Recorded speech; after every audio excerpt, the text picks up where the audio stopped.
Hello students, हमने से पिछली क्लास में सेकंड चैप्टर ही समझा था और हमने पढ़ा था, कहाँ तक पढ़ा था हमने? अकबर के फीचर्स।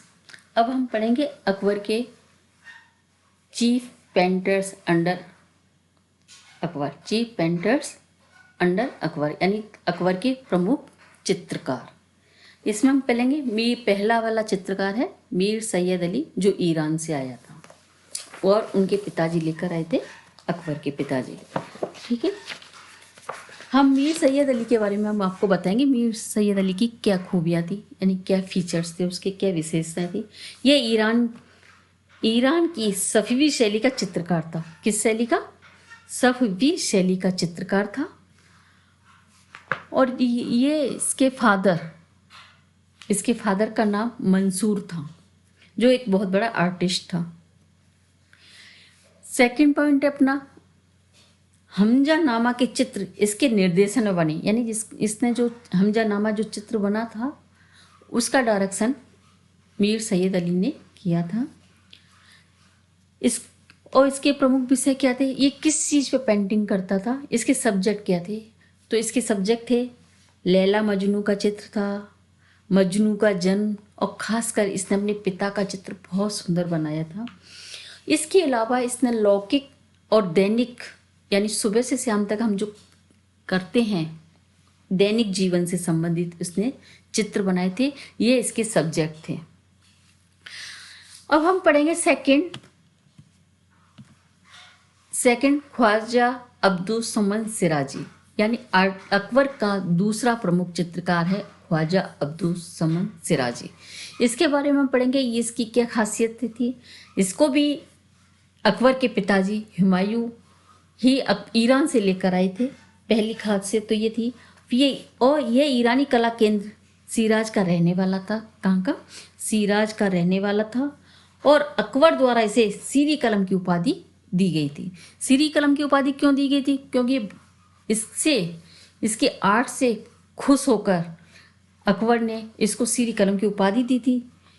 इसने अकबर की कला, और सबसे बड़ी बात, खास बात है कि इसने अकबर को बचपन से कला शिक्षा भी प्रदान की थी। नेक्स्ट पॉइंट,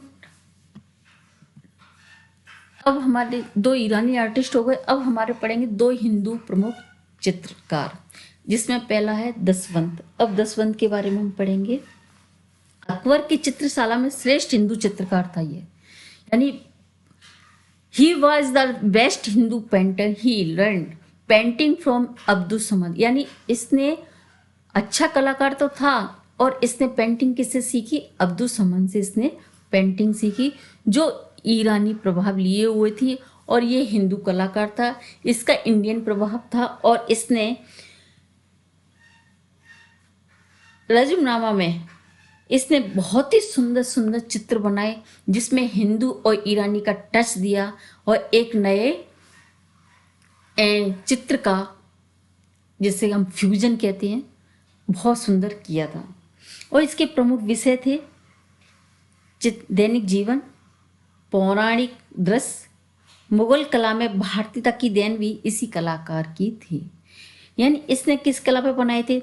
पौराणिक ग्रंथ बनाए थे, दैनिक जीवन पर इसने चित्रण किया था, और जो मुगल और भारतीय चित्रण का जो फ्यूजन था, इसी कलाकार की सबसे बड़ी देन यानी गिफ्ट थी।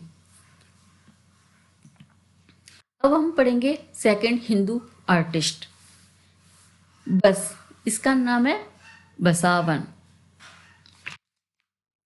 ये भी अकबर का, he was the leading painter in the court of Akbar, यानी ये भी अकबर का महत्वपूर्ण हिंदू चित्रकार था, अकबर के दरबार का। और इसने 100 यानी 100 पेंटिंग्स के आसपास बनाए थे। इनके चित्र में यथार्थ के निकट यानी नेचुरल चित्र, इसके जो चित्र थे, पेंटिंग्स थी, वो नेचुरल थी। उसमें ऐसा आर्टिफिशियल नहीं दिखता था, सारी नेचुरल के नज़दीक थी, टच था। और इसके सब्जेक्ट क्या थे? दरबारनामा, अकबरनामा और मुख्य आकृति यानी पोर्ट्रेट थी। और खास बात मैन इसकी ही वर्क ऑन द, ये मैन स्क्रिप्ट इसकी थी दरबारनामा और अकबरनामा। इसकी मेन स्क्रिप्ट थी दरबारनामा अकबरनामा।